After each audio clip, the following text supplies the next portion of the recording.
Começamos semana passada e a continuidade do texto, mas vamos ler novamente os 4 versos. Verso 17 do capítulo 5 diz: Não pensem que vim revogar a lei ou os profetas. Não vim para revogar, mas para cumprir. Porque em verdade lhes digo, até que o céu e a terra passem, nem um i ou tio jamais passará da lei, até que tudo se cumpra. Aquele, pois, que desrespeitar um destes mandamentos, ainda que dos menores, e ensinar os outros a fazer o mesmo, será considerado mínimo no reino dos céus. Aquele, porém, que os observar e ensinar, esse será considerado grande no reino dos céus.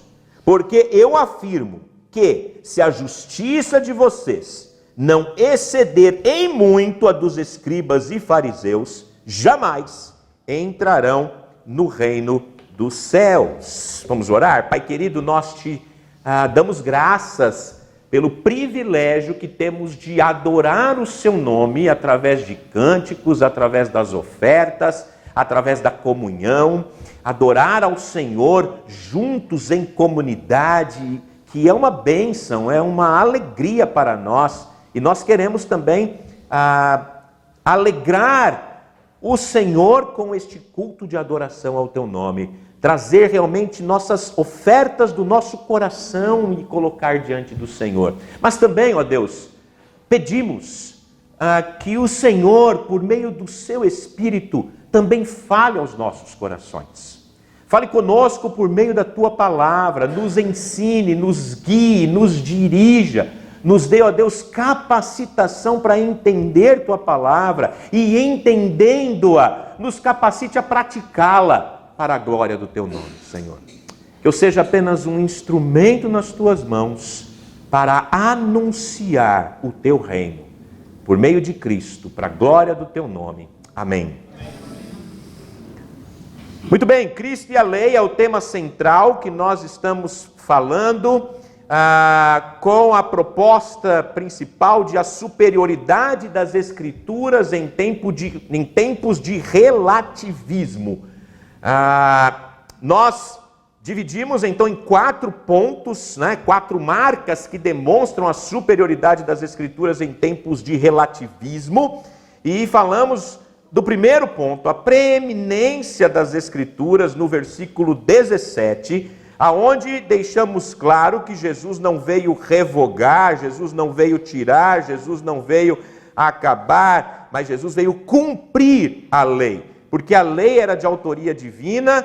Falamos aqui, falamos que a lei foi afirmada pelos profetas, os profetas reafirmaram a lei, Jesus cumpriu essa lei. Então, nós temos aqui realmente a superioridade das Escrituras e a preeminência delas, então, nesse primeiro ponto. Segundo ponto, o verso 18, que é a partir da onde começamos hoje, diz o verso 18, mais uma vez quero ler: porque em verdade lhes digo que até que o céu e a terra passem, nenhum i ou tio jamais passará da lei até que tudo se cumpra. Um judeu honesto dos dias de Jesus, irmãos, sabia que ele não poderia cumprir todas as exigências da lei mosaica. Ele sabia que era impossível. Ele sabia também que mesmo as tradições que nós falamos semana passada, desenvolvidas ao longo dos anos pelos rabinos e escribas, também era impossível de ser cumpridas todas as suas nuances. E como falado semana passada, e quero repetir isso, eles esperavam que o Messias trouxesse novos padrões. Eles esperavam que o Messias viesse e falasse: olha, toda essa lei que Moisés ensinou, tudo isso que Moisés mostrou para vocês, olha, é difícil, ninguém vai cumprir, então eu vou trazer uma lei nova. É a nova aliança, eu vou trazer uma nova lei, tudo aquilo esquece. E vamos fazer algo mais fácil, algo mais simples, algo que possa facilitar a vida de vocês. Então eles esperavam isso. Mas, irmãos, Jesus, desde o início do seu sermão, deixou claro que o padrão de Deus é muito maior que as tradições. O padrão de Deus é de fato maior ainda quando Jesus mostra, ele apresenta de tal forma que o padrão de Deus é maior ainda do que eles haviam entendido da lei. Jesus não veio facilitar, Jesus veio dificultar. Jesus veio trazer mais dificuldades no cumprimento dessas leis. Mas também, por outro lado, ele mostra que ele veio cumprir essa lei. Veio cumprir esse padrão de Deus. Mas ele não veio cumprir para ser só um exemplo para nós. Falou, isso eu consegui, vocês conseguem. Não, ele sabia que nós não conseguiríamos. Mas ele veio cumprir para que por meio dele, com a sua morte, nós nos tornássemos também aqueles que são cumpridores da lei de Deus por meio de Jesus Cristo. Isso a gente vai ampliar durante aqui também um pouco mais a mensagem. Então Jesus não veio diminuir a lei, ele veio cumprir. Nesse verso 18, Jesus começa dizendo, porque em verdade vos digo.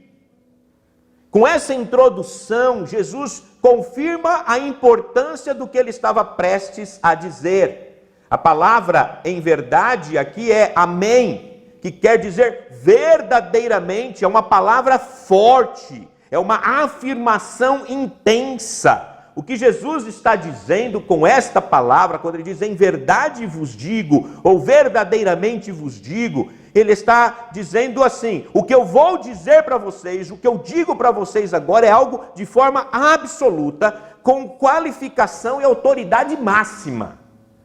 Presta atenção no que eu vou dizer. É muito sério, é muito verdadeiro e é absoluto o que eu vou dizer e com autoridade o que eu vou dizer. O ensino de Jesus, irmãos, não era só absoluto, mas é um ensino permanente. Até que o céu e a terra passem. Representa o fim dos tempos como nós conhecemos. O fim da história terrestre. Ele fala, olha, ainda que até que o céu e a terra passem, nenhum tio ou tio passará da lei até que tudo se cumpra. Como a palavra de Deus, a lei iria durar mais que o universo. Um dia o universo deixará de existir. Um dia o universo deixará de existir. Pedro diz, na sua segunda carta, pela mesma palavra, os céus e a terra que agora existem têm sido guardados para o fogo, estando reservados para o dia do juízo e da destruição dos ímpios.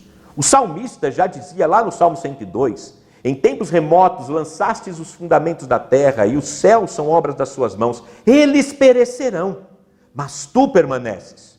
Todos eles envelhecerão como a veste, como roupa os mudarás e serão mudados. O profeta Isaías, lá no capítulo 51, ele diz, levantem os olhos para os céus e olhem para a terra aqui embaixo. Porque os céus desaparecerão como a fumaça e a terra envelhecerá como roupa, os seus moradores morrerão como mosquitos, mas a minha salvação durará para sempre e a minha justiça não será anulada. Então, quando Jesus diz, até que o céu e a terra passarão, mas minhas palavras não passarão, ele está se comparando ao próprio Deus. As minhas palavras, Jesus está falando, não vão passar. O que aconteceu, irmãos, com a lei em seu sentido mais amplo, como no Antigo Testamento, também era a verdade dos ensinos de Jesus. Ele é atemporal. É extremamente tola a pergunta, o que a Bíblia, um livro de 2000 anos de idade, tem a dizer para nós hoje? A Bíblia é a palavra eterna do Deus eterno. Ela é viva e eficaz e mais cortante do que qualquer espada de 2 gumes. Nenhum pequeno traço da lei passará, Jesus continuou. E aqui eu trouxe para ilustrar para vocês. Não tem muito slide não, viu, irmãos? Eu não sou Odir, não tenho a mesma capacidade dele para essas coisas. Mas quando ele fala, Fábio, você pode me corrigir se eu estiver errado, que o Fábio entende de hebraico mais do que eu. São 2 letras hebraicas aqui, uma chamada Dalet e a outra chamada Resh. Quando Jesus fala que nenhum, ou quando o texto aqui traduz nenhum tio, outras traduções vão falar o menor traço, é esse tracinho aqui, ó, que diferencia as duas letras. Então você talvez já tenha lido várias vezes esse texto, mas não sabia desta informação. E é isso aqui que Jesus está falando. O judeu iria entender isso de uma maneira bem clara. Tá certo, Fábio? Então tá bom, o Fábio afirmou que tá. Então esse é o menor traço. A menor letra, que aqui está traduzido por I, né, é essa. Eu vou mostrar depois o alfabeto hebraico todo aqui, para você ver por que ele é a menor letra. Essa é a menor letra do alfabeto hebraico, o Iod. Né? Então Jesus, ele apresenta, ele está falando desta letra aqui. No alfabeto hebraico, é aquela letra ali. Ó. Começa aqui, viu, irmãos, o alfabeto, tá? Lembra que o hebraico escreve errado. O hebraico escreve errado. Né? Começa daqui, ó. Aleph, Bet, Gimel, Dalet, Rei, vai bom. Iod. Olha a diferença, olha o tamanho dessa letra em relação às outras do alfabeto hebraico. Ela é a menor letra. E o Aleph, inclusive, é formado por 2 iodes, é isso, né? Fábio, até que eu lembro de alguma coisa de hebraico, irmão. Sou meio ruinzinho, mas alguma coisa eu ainda lembro. Então é isso aqui, ó. Quando Jesus fala, é disso aqui que ele está falando. Menor letra, tá? No grego, ele vai traduzir esta palavra aqui por essa aqui, que é o iota. Isso aqui é o iota maiúsculo e esse é o minúsculo. Eu não achei outra imagem, foi essa mesmo. E aí, para os irmãos verem também, eu peguei aqui o alfabeto grego, e está aqui, ó, esse escreve certo, começa assim, alfa, beta, gama, delta, e aqui é o iota. Também dá para, não é tão pequeno quanto o iode, perto das outras, mas ainda assim ela é a menor letra do alfabeto grego, tá? Então só para os irmãos aí, quando os irmãos lerem o texto agora vão saber que o menor traço que Jesus está dizendo é este aqui, né? Opa, perdão, eu apertei errado aqui. É esse tracinho aqui, irmãos, né? Bem pequeno, que Jesus está apresentando e falando, ok? Acho que é só isso. Acabou. Alfabeto hebraico, grego, outro dia eu ensino para vocês, que se eu consigo. O hebraico Fábio ensina. Então, quando Jesus fala, nenhum traço da lei, é aquele pequeno tracinho que tem lá. Ou seja, o que Jesus está dizendo, nada vai passar. Nada, nem um tracinho pequeno, nem a menor letra, nada. Absolutamente nada da lei vai passar. As pequenas marcas, os pequenos distinguem uma letra da outra. O que Jesus então nos ensina é que não só a menor letra não será apagada, mas até mesmo a menor parte de uma letra não será apagada na lei. Ou seja, nem mesmo o mais ínfimo, aparentemente mais insignificante parte da palavra de Deus será removido ou alterado até que todos sejam cumpridos. O que mostra que a Bíblia é inerrante, é perfeita, ela não contém erros, ela é completa, ela é total, ela é absoluta. É maravilhoso, irmãos, nós temos essa certeza de que a palavra de Deus vai se cumprir de maneira integral. Integral.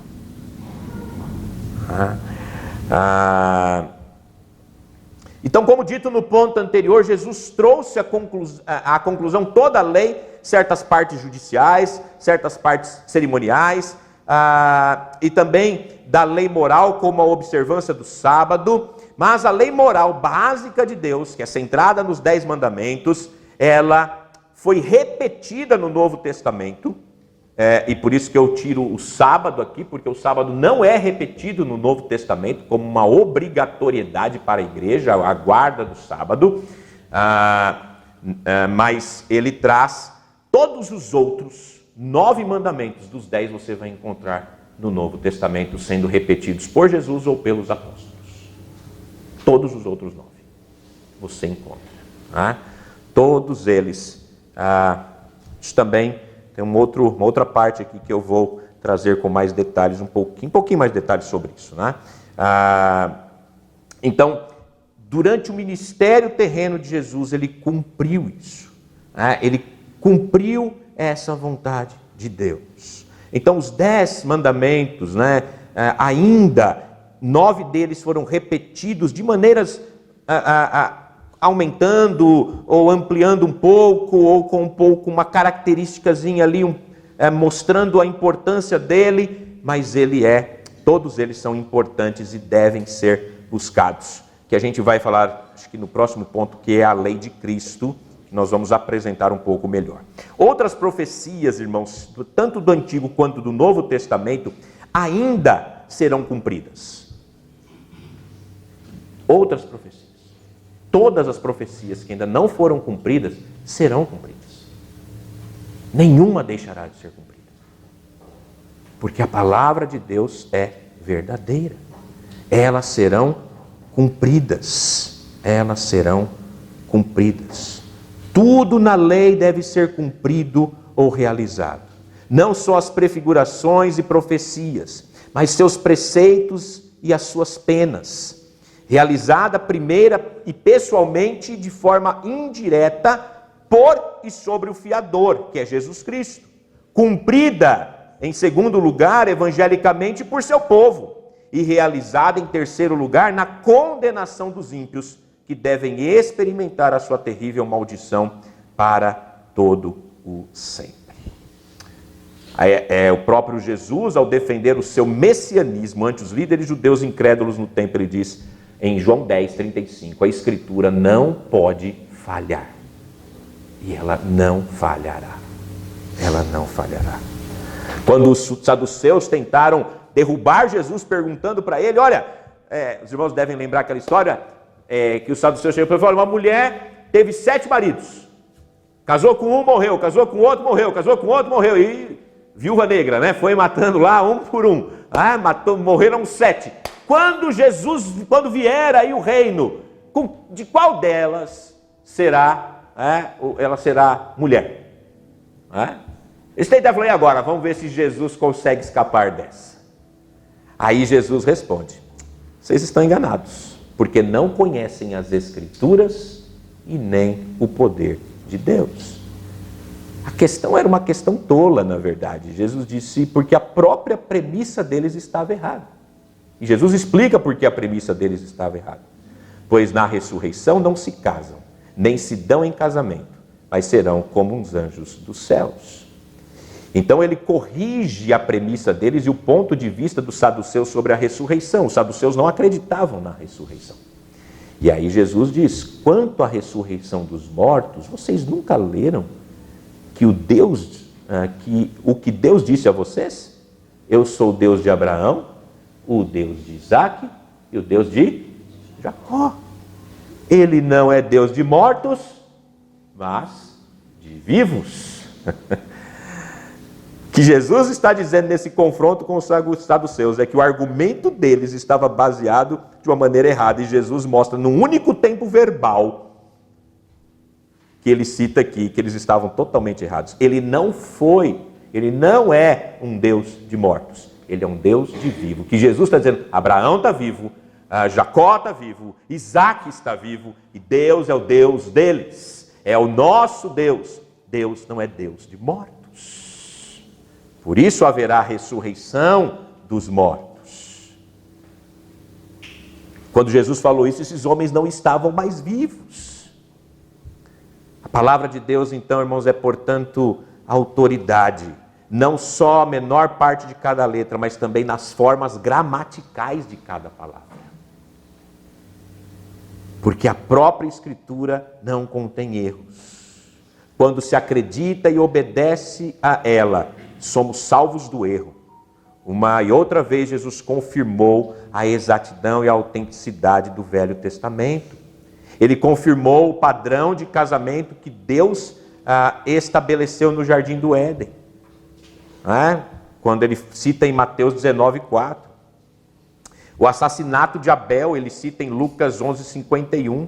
Noé e o dilúvio em Mateus 24:38 e 39. Abraão e sua fé em João 8:56. Sodoma, Ló e a mulher de Ló, Lucas 17:29. A chamada de Moisés em Marcos 12:26. O maná do céu, João 6:31 e 58. A serpente de bronze lá do deserto em João 3:14. Jesus deixa claro que a Escritura foi dada para levar os homens a salvação. Na parábola do rico e do Lázaro, que Jesus conta, Abraão disse ao homem rico que quando o homem rico fala, vai lá falar para os seus irmãos, né? Para salvá-los de vir, para os meus irmãos, para salvá-los daqui de onde eu estou. E aí Abraão disse, eles não ouvem Moisés e os profetas, tampouco ouviria ainda que alguém ressuscitasse dos mortos. O que é que Abraão lá está dizendo para eles, ou para aquele homem, na verdade, para o rico? Eles tinham a palavra de Deus, ela era suficiente para salvá-los. A palavra de Deus é suficiente para salvar o homem perdido. Muitas pessoas hoje, irmãos, estão desligadas ou rejeitam a palavra de Deus.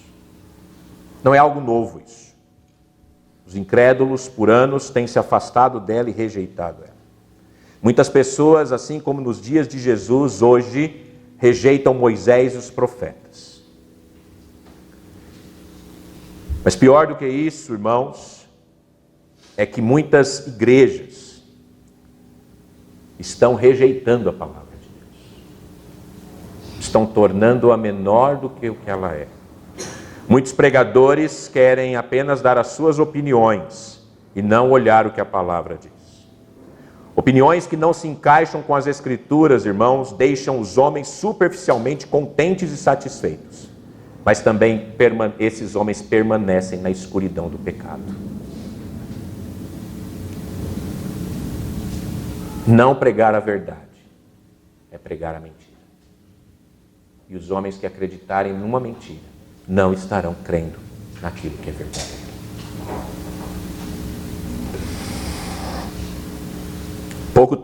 Pouco depois da sua tentação, Jesus entrou na sinagoga de Nazaré no sábado, levantou-se para ler, foi entregue a ele o livro do profeta Isaías. Ele abriu o lugar em que estava escrito: o Espírito do Senhor está sobre mim, porque ele me ungiu para pregar o evangelho aos pobres. Enviou-me para proclamar libertação aos cativos e restauração da vista aos cegos, para libertar os que são oprimidos e proclamar o ano favorável do Senhor. Ele fechou o livro, entregou-o ao ajudante e sentou-se. E os olhos de todos na sinagoga estavam fitos nele. E ele começou a dizer-lhes: hoje esta escritura foi cumprida. O Senhor usou a autoridade das escrituras para estabelecer sua própria autoridade. Quando João Batista enviou alguns dos seus discípulos para perguntar a Jesus: és tu aquele esperado ou devemos esperar por outro? Jesus respondeu e disse-lhes: ide e anunciai a João o que estáis ouvindo e vendo. Os cegos vêm, os coxos andam, os leprosos são purificados, os surdos ouvem, os mortos são ressuscitados e aos pobres é anunciado o evangelho. Mais uma vez nessa resposta, Jesus refere-se à mesma passagem de Isaías que previu o Messias e a suas obras. Quando Jesus purifica o templo em Jerusalém na Páscoa, ele diz: não está escrito, a minha casa será chamada casa de oração para todas as nações?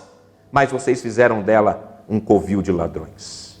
É impossível, irmãos, aceitar a autoridade de Cristo sem aceitar a autoridade das Escrituras, e vice-versa. Aceitar Jesus Cristo como Salvador e Senhor é aceitar o que Ele ensinou sobre a Escritura de maneira obrigatória. Também somos chamados, irmãos, a honrar a palavra de Deus. Martinho Lutero não temeu os homens, mas quando ele se levantava para pregar, ele dizia que as suas pernas tremiam, seus joelhos batiam uns nos outros. Devemos obedecer a palavra de Deus. Devemos ser como Jeremias, que ao encontrar a palavra de Deus, logo as comeu.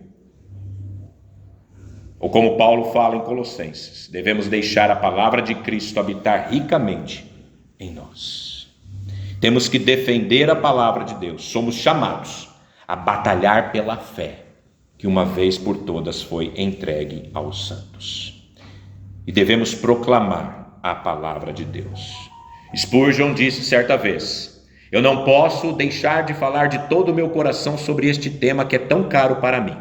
Mas eu gostaria de exortar a todos vocês Insta a tempo e fora de tempo em dizer a mensagem do Evangelho, especialmente a repetir tal palavra como esta: Deus amou tanto o mundo que deu seu Filho unigênito para que todo aquele que nele crê não pereça, mas tenha a vida eterna. Sussurrar no ouvido do doente, gritar isso no canto das ruas, escrevê-lo em cartazes, enviá-los para a imprensa, mas em todos os lugares que este seja o seu motivo e mandado. Você deve pregar o Evangelho, porque a boca do Senhor o disse.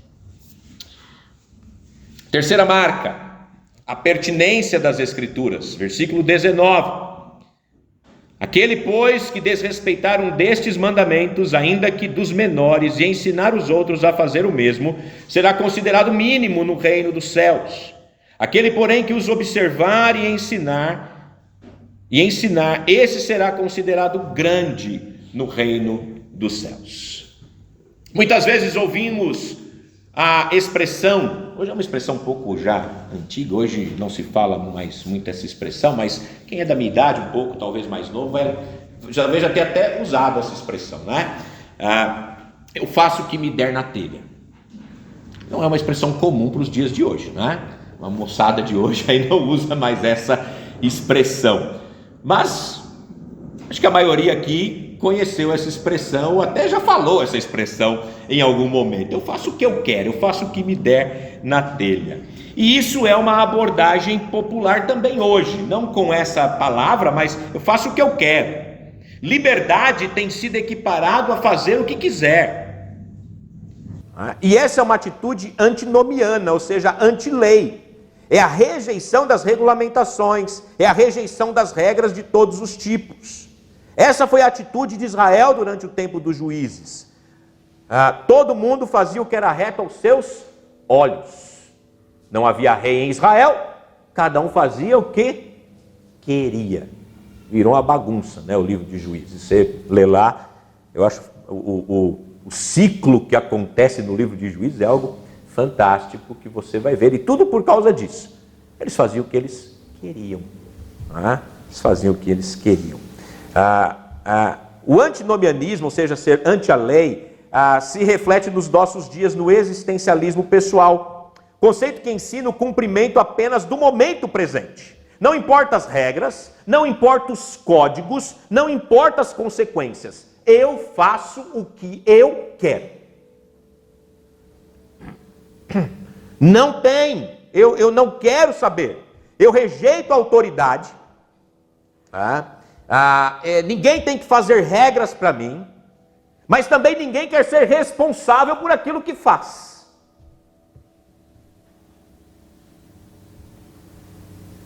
Consequência é inevitável. Pode quebrar regras da casa, quebrar regras da escola, quebrar regras na igreja, quebrar regras do governo, quebrar regras da sociedade em geral, mas há consequência. Você será responsabilizado por isso. Quando ninguém quer ser responsável perante ninguém, a única coisa que pode sobreviver é a anarquia. Até mesmo a igreja não escapou de tais atitudes. Muitas congregações hesitam ou mesmo recusam-se a disciplinar os membros que são flagrantemente imorais, desonestos, heréticos. Por medo de ofender, de perder o apoio financeiro, de ser considerado antiquado ou legalista, ou até mesmo por medo de pisar em direitos presumidos de alguém. A pessoa presume que tem tal direito, então eu tenho que tomar cuidado. Há uma falha generalizada para manter claros os padrões da justiça de Deus em sua própria igreja. Em nome da graça, do amor, do perdão e outros ensinamentos e padrões bíblicos positivos, o pecado é admitido. Alguns cristãos afirmam que porque a graça de Deus cobre toda ofensa, que um crente pode cometer ou fazer o pecado que quiser, que não há necessidade de se preocupar com uma vida santa.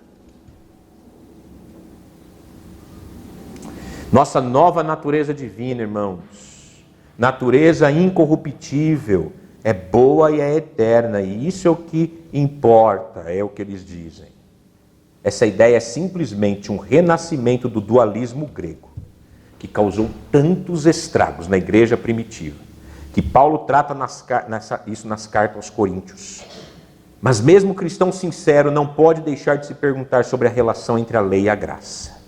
O Novo Testamento ensina claramente que alguns aspectos são muito importantes para os crentes, mostrando que estão livres da lei. Mas o que exatamente é nossa liberdade em Cristo? Versículo 19 fala isso. Em versículo 17, Jesus aponta para a preeminência da lei, porque é de autoria de Deus, afirmada pelos profetas, realizados pelo Messias, o Cristo.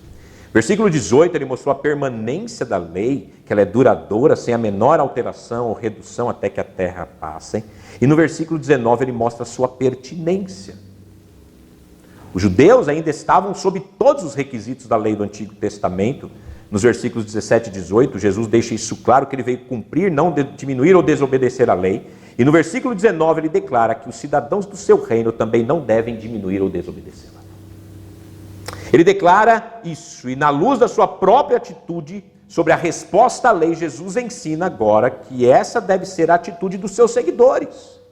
A lei é pertinente para aqueles que acreditam em Cristo por causa do seu próprio caráter, por causa das consequências da obediência e da desobediência, e porque as exigências são esclarecidas e executadas em todo o resto do Novo Testamento. O caráter da lei, portanto, refere-se ao que Jesus tinha dito sobre a lei.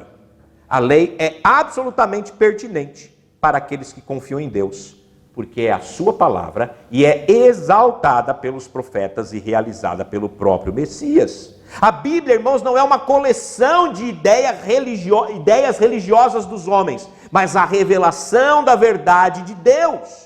Os seus ensinamentos não são especulações a serem julgadas, mas verdades a serem aceitas. Suas ordens não são sugestões a serem consideradas, mas requisitos a serem seguidos. Porque a Escritura é dada por Deus para o homem, nada poderia ser mais relevante para o homem do que essa revelação. A Escritura, irmãos, é o padrão de relevância pelo qual tudo que é relevante é medido. Qual é o padrão para nós do que é relevante? A relevância das Escrituras. Qualquer coisa relevante para nós deve ser medida abaixo da relevância das Escrituras. A Escritura é o padrão. A Escritura é o padrão. O padrão de Jesus é alto, irmãos. O padrão para os crentes é um padrão alto. Jesus não manda nos medir pelos padrões mais baixos. Às vezes a gente olha para alguém, procura o mais ruinzinho e fala assim, eu sou melhor que aquele. Você está se medindo por um padrão baixo. Mas meça a si mesmo pelo padrão das Escrituras. E veja que padrão altíssimo que Deus deu para nós. Faça como o apóstolo Paulo, que teve a coragem de dizer, sede meus imitadores, porque eu sou de Cristo. Uau, irmãos, que afirmação. Que afirmação. Que coragem. Sede meus imitadores, porque eu sou imitador de Cristo. Está mais fácil eu falar sede imitadores de Paulo, né? Sede imitadores de Paulo. Quais as consequências, irmãos, da resposta do homem à lei? As consequências da lei dependem da resposta que uma pessoa dá a ela. Quem responde a isso de forma positiva receberá um resultado positivo, mas quem responde a ela negativamente receberá um resultado negativo. A consequência negativa Jesus cita primeiro, no verso 19. Ele diz, aquele, pois, que desrespeitar um destes mandamentos, ainda que dos menores, e ensinar os outros a fazer o mesmo, será considerado o mínimo do reino dos céus. Há uma consequência, então, negativa que Jesus cita primeiro. Todo aquele que anula um dos menores desses mandamentos e ensinar aos homens, isso será chamado menor no reino dos céus. A palavra aqui, libertar, né? A palavra aqui que é Desrespeitar, ela também é a mesma palavra para libertar, né? Libertar um destes mandamentos, ou tirar um destes mandamentos. É uma palavra bem comum no Novo Testamento, que ela significa quebrar, soltar, dissolver, derreter, coisas assim. A ideia aqui é de anular a lei de Deus, ou torná-la sem efeito, libertando-nos dos seus requisitos e normas. E Jesus usou uma palavra mais forte, que é a palavra katalio, que realmente tem mais força quando ele fala sobre essa questão. A natureza humana, irmãos, se ressente de proibições e exigências. Nós não gostamos disso. Até mesmo os cristãos são tentados a modificar e enfraquecer os padrões de Deus. Alguns por causa de ignorância e incompreensão, outros por desrespeito às Escrituras. Muitos crentes vão tentando encontrar razões para fazer os mandamentos de Deus menos exigentes do que são. Mas quando um cristão deixa de reverenciar e obedecer a palavra de Deus, em até mesmo menor grau, ele está sendo um falso cristão. Porque isso é algo que Cristo se recusou a fazer. A própria Escritura deixa claro que todos os mandamentos de Deus não são de igual importância. Isso é claro quando a gente olha, o próprio Jesus, quando foi perguntado qual é o maior mandamento, Jesus mostrou que tem níveis nesses mandamentos de Deus. E o primeiro deles é: amarás o Senhor teu Deus de todo o teu coração, de toda a tua alma e com toda a tua mente. Porque se eu amar a Deus desta maneira, eu vou tentar cumprir tudo que Ele mandou eu fazer. Eu não vou precisar ficar me importando com a sequência dos outros. Eu não vou desobedecer. E depois ele fala: o segundo semelhante a este é amarás o próximo. Se eu amo o próximo, eu não dou falso testemunho dele. Se eu amo o próximo, eu não falo mal da vida dele. Se eu amo o próximo, eu não ataco ele. Porque eu amo, eu cuido, eu desejo o bem dele. Eu vou cumprir a lei, porque eu amo o próximo. Eu vou respeitá-lo. Eu não vou invejá-lo. Olha o que Jesus está mostrando, mas quando ele fala desses dois grandes mandamentos: se eu amo a Deus, eu vou cumprir, eu não vou me dobrar diante de outros deuses. Se eu amo a Deus, eu vou adorá-lo de coração. Se eu amo a Deus, eu vou respeitar suas leis. E se eu amo o próximo, eu vou cuidar dele. Eu acho isso maravilhoso, irmãos, quando eu olho esses dois grandes mandamentos. Eles resumem toda a lei e os profetas. Por que eu não vou fazer isso? Porque eu amo a Deus. Por que eu não vou fazer aquilo? Porque eu amo ao meu próximo.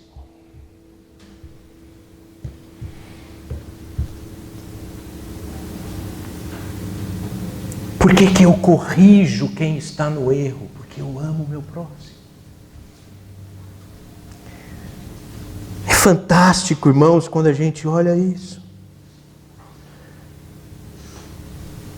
Jesus, ele diz que os mandamentos todos são importantes. Ele fala: ai de vós, escribas e fariseus hipócritas, porque dais o dízimo da hortelã, do endro, do cominho, e tem negligenciado os preceitos mais importantes da lei: a justiça, a misericórdia e a fidelidade. O dízimo da erva era necessário, mas o ser justo, misericordioso e fiel é muito mais importante. O ponto de Jesus aqui, no entanto, é que não é permitido anular, por ignorar, modificar ou desobedecer, mesmo um dos menores destes mandamentos. Algumas ordens são maiores que outras, mas nenhuma delas pode ser desrespeitada. Paulo lembrou aos cidadãos de Éfeso que enquanto ele ministrava lá, ele disse que ele não deixou de declarar todo o propósito de Deus. O apóstolo não escolheu o que iria ensinar. Ele falou: vou ensinar isso aqui que é mais leve, isso aqui é mais bonito. Não, ele declarou todo o propósito de Deus. E aí, mais uma vez, por isso que eu defendo a pregação expositiva, lectio continuus, porque eu vou apresentar todo o propósito de Deus. Se eu pregar de Gênesis a Apocalipse, o que eu não vou fazer durante a minha vida, não vou ter tempo para isso. Mas, até porque pregando 4 versículos em 2 domingos, não vai dar tempo mesmo. Então, mas a gente tenta apresentar o que der de todo o propósito de Deus. E amanhã, a hora que eu partir daqui, ou morrer, ou qualquer coisa assim, quem suceder, que continue, e que outros continuem, até que todo o propósito de Deus seja apresentado para a igreja de Jesus. O apóstolo não escolheu o que iria ensinar. Ele ressaltou algumas coisas mais do que outras, mas ele não deixou nada fora. A pessoa que ensina outros a desconsiderar ou desobedecer qualquer parte da palavra de Deus comete pecado. Ele não só anula a própria lei, mas faz com que outros a anulem. Além disso, a sua desobediência obviamente é intencional. É possível quebrar os mandamentos de Deus por ser ignorante deles ou esquecê-los. Mas ensinar os outros a quebrá-los de maneira consciente e intencional, irmãos, é pecado. É pecado. Por isso Tiago adverte: não quereis muitos de vós ser mestres, sabendo que haverá julgamento mais severo. Cada crente, irmãos, é responsável por si mesmo. Não tenha dúvida disso. Você tem uma Bíblia na sua casa.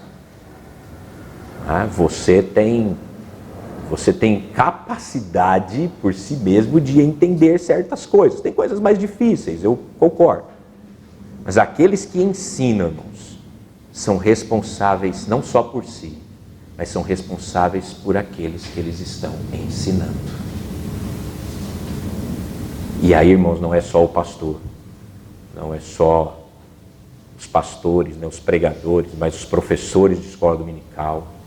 O que você está ensinando, Deus sabe. Não querei muitos de vós ser mestres. O julgamento é mais severo. Você é responsável por seu ensino para você mesmo e para quem você está ensinando. Então, se você ensinar errado, Deus vai te cobrar isso. Você vai para o céu, fica tranquilo. É o crente, é salvo por Jesus Cristo, vai para o céu, mas vai chegar lá, vai tomar aquele puxão de orelha básica do Senhor, né? Eu já tenho bastante para levar, irmãos. Então, no ensino, eu vou tentar não levar muitos. Muitos, né? Vou tentar levar o mínimo possível nisso. Então, cada crente, cada ensinador tem que tomar muito cuidado, irmãos. A advertência não é só para os mestres oficiais, mas para cada pessoa que ensina. E aqui eu estou falando de igreja, mas os pais ensinam seus filhos. Então você é responsável pelo que você ensina para o seu filho. Então você ensina de alguma forma. Você está ensinando. Ensinamos pelo que dizemos. Ensinamos quando falamos. Ensinamos quando falamos com carinho e respeito da palavra de Deus. Nós ensinamos amor e respeito por Ele. Mas quando falamos com desprezo da palavra de Deus, nós ensinamos o descaso e o desrespeito para com Ele. Quando ignoramos suas exigências, damos testemunho de que nós não amamos a palavra de Deus. Bom, por outro lado, somos informados também que se aqueles que cumprem e ensinam a cumprir a lei, então eles serão grandes no reino dos céus. Serão grandes no reino do céu. E aqui, irmãos, é necessário fazer uma importante colocação. Ser grande no reino do céu não quer dizer que aqui eu vou ter fama, vou ser elogiado, vou ser aplaudido, vou ter muitas pessoas para me ouvir. Não. Jesus não está falando do aqui. Jesus está falando da eternidade. Jesus está falando que aqueles que são fiéis no ensino da palavra e que ensinam com real fidelidade, que será considerado grande no reino dos céus, não é aqui. Nenhum pregador, nenhum professor deve esperar aplauso dos homens. É uma tentação para quem prega e para quem ensina, querer ser elogiado e ser aplaudido. Não vou negar isso. E para mim já foi uma tentação maior do que é hoje. Depois de 20 anos, a gente vai aprendendo certas coisas. Essa tentação hoje para mim ela é menor, mas ela existe. Ela existe. E eu acho que ela vai me acompanhar até o meu último suspiro. E talvez lá no final eu comece a pensar e falar, puxa, eu não fui reconhecido. Não importa, irmãos, ser reconhecido aqui. É lá nos céus. É na eternidade. Ser um fiel ministro do Senhor.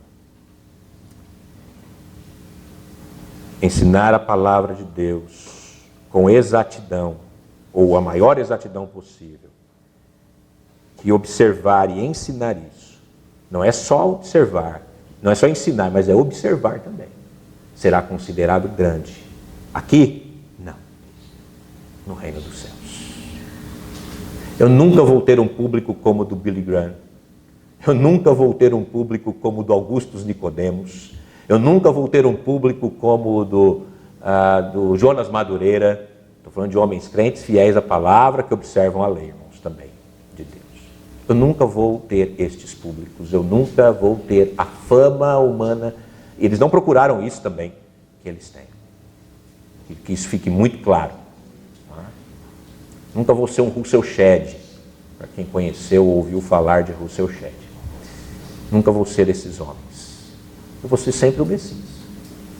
Talvez Deus me dê uma congregação sempre de 50, 60, 70 pessoas para o resto da minha vida.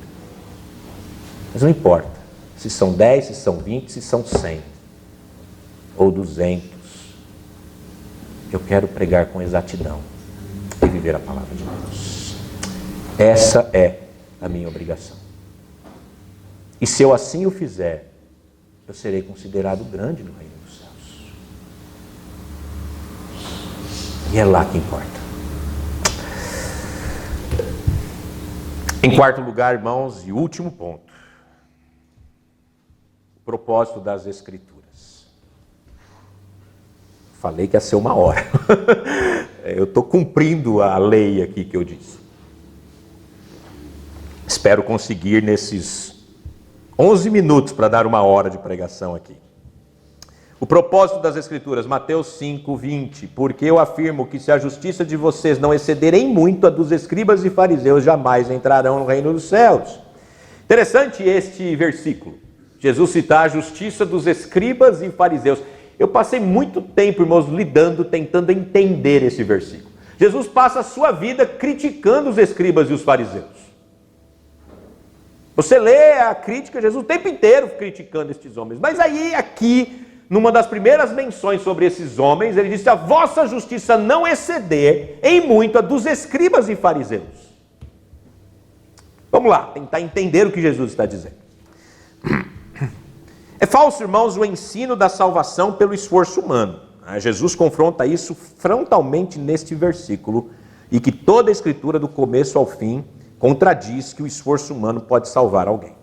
Paulo deixa claro em Romanos, falando de Abraão, o pai do povo judeu, foi salvo por sua fé e não por suas obras. Em Gálatas, o apóstolo explica que a Escritura encerrou todos os homens sob o pecado, para que a promessa pela fé em Jesus Cristo fosse dada aos que creem.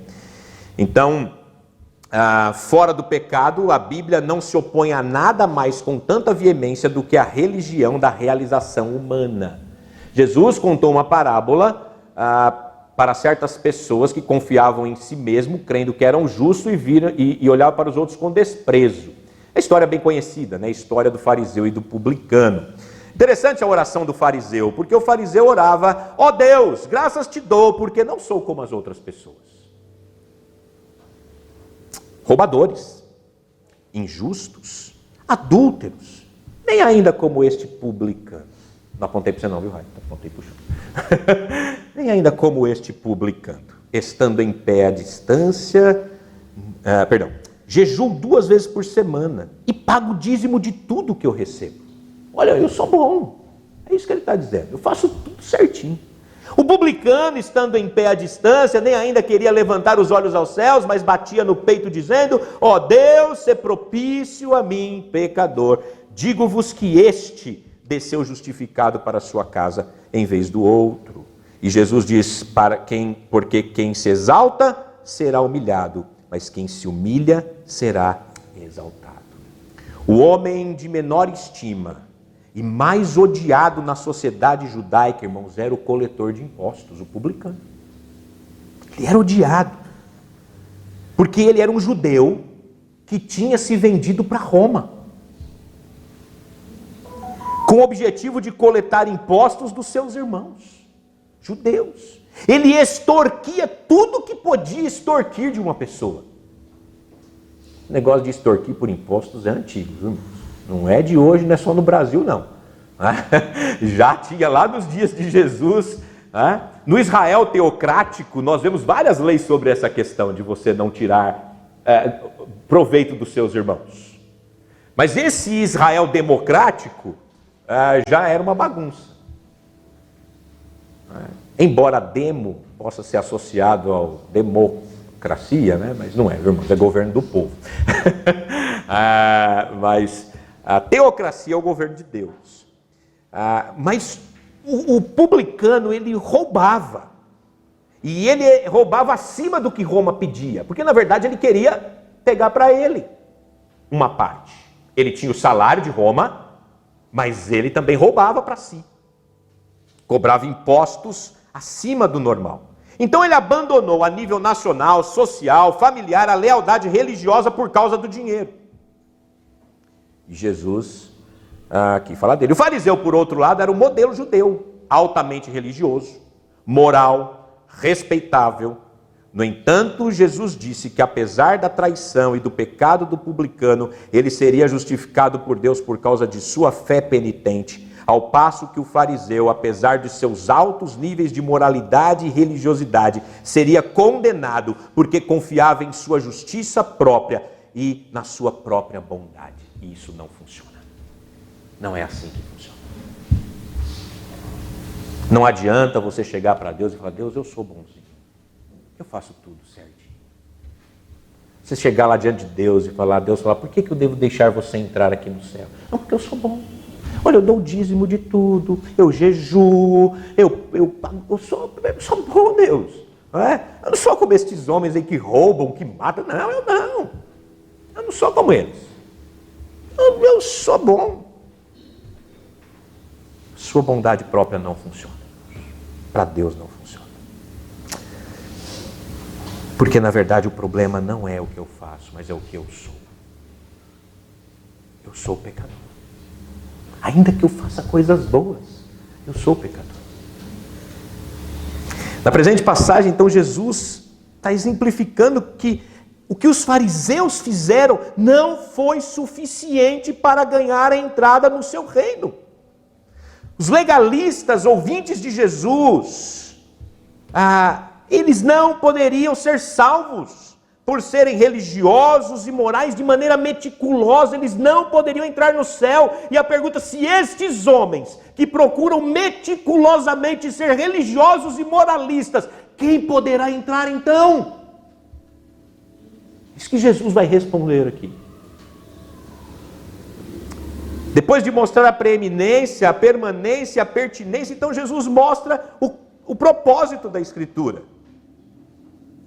A partir do contexto dos últimos 3 versos, ele está falando da lei dos profetas ainda. Ao dizer que a verdadeira justiça tem que exceder o tipo dos escribas e fariseus.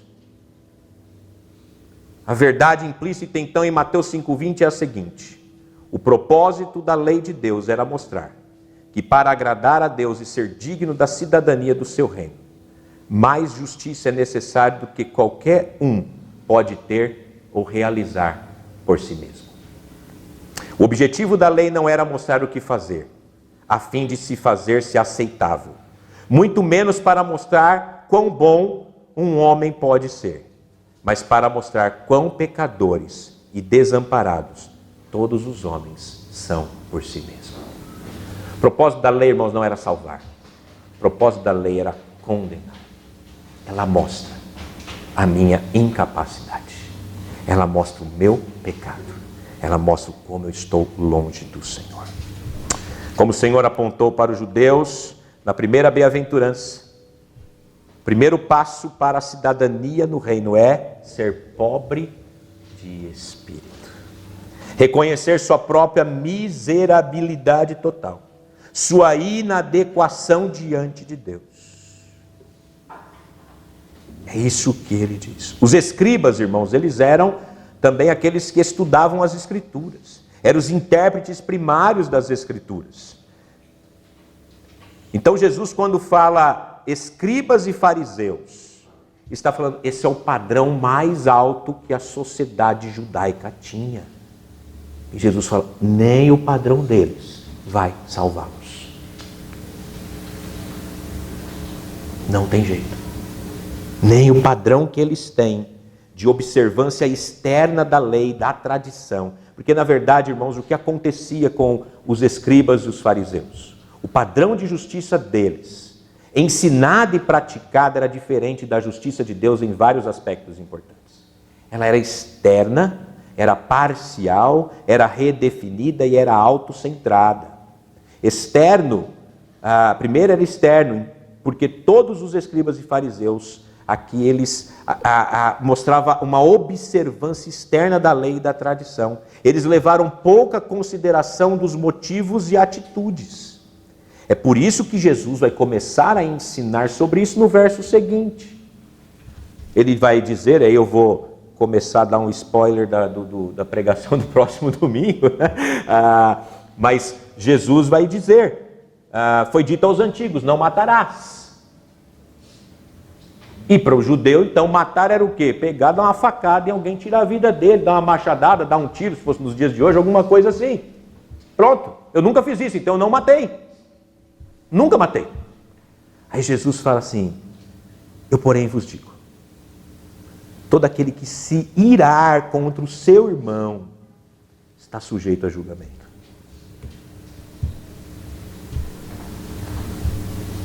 Você mata quando você se ira contra o seu irmão. Ele diz, você foi dito, não cometerás adultério. Como é que o escriba e o fariseu entendem? Eu nunca tive um relacionamento com outra mulher, a não ser a mim. Mas ele poderia desejar e querer todas as outras. Jesus fala, se você olhar com intenção impura, já adulterou. E assim vai.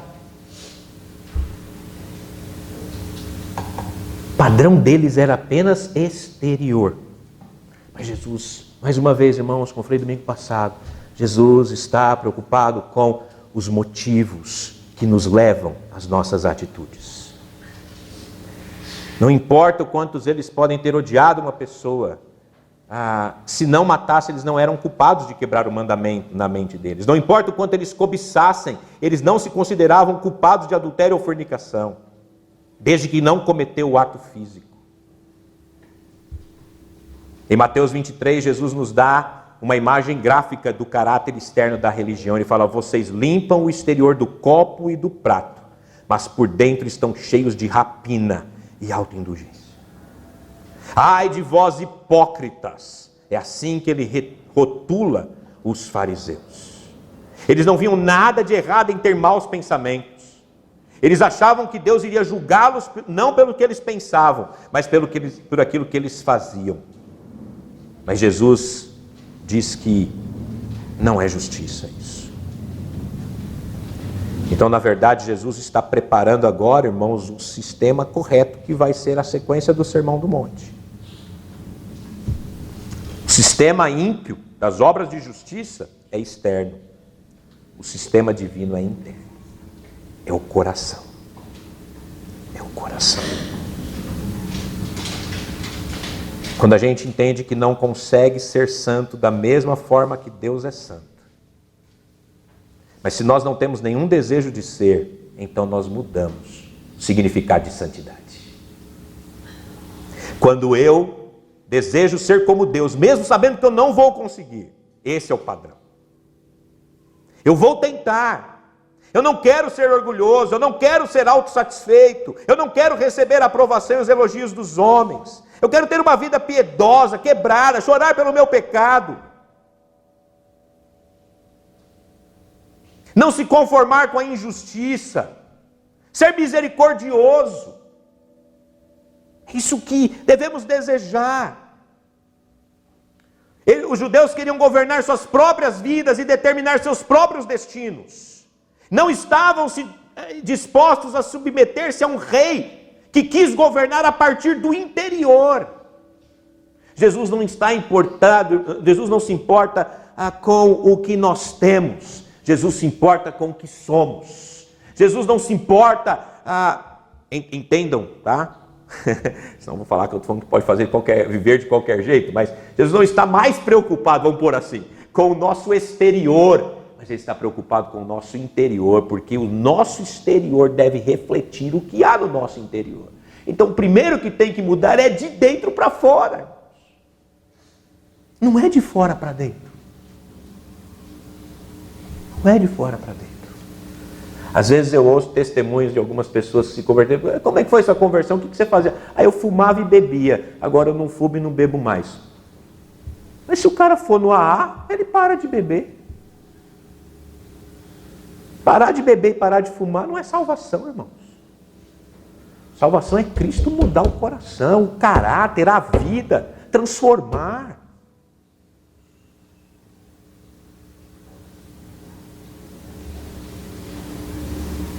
É só cantar aquela música, eu era um bêbado, né, que vivia drogado, hoje estou curado, aceitei Jesus. Na casa do Senhor. Não pode cantar essas coisas. Aí vocês conhecem, que todo mundo riu. Todo mundo já ouviu a musiquinha aí, né? Então, irmãos, na verdade, quando o interior é bonito, a beleza exterior será manifesta. Mas sem a beleza interior, o adorno exterior é fingimento. Deus sempre quer a justiça interior. Mais uma vez quero repetir, quando Samuel foi ungir os filhos lá, um filho de Jessé, o que aconteceu? Para o sucessor de Saul. Ele falou, não olhe para a aparência, nem para a grandeza da estatura, porque o tenho rejeitado. Porque Deus não vê como o homem vê. O homem vê o exterior, porém o Senhor olha para o coração. Irmãos, eu acho tão legal essa história, porque nem Jessé considerava Davi para ser o rei. Ele apresenta todos os filhos. E aí Samuel falou, não é nenhum desses, tem mais algum? Aí Jessé fala, tem. Está lá cuidando das minhas ovelhas lá no campo. Baixinho, feinho, né? Ruivinho, esquisitinho. Mas não, deixa quieto, Samuel, pode ir embora, você errou a casa, né? Não, vai buscar. Quando Davi entrou, o Senhor falou, é este. Este é o homem. Nem Jessé achava que Davi podia ser. Mas Deus estava olhando o coração de Davi. E Davi foi um homem segundo o coração de Deus. Então, na verdade, irmãos,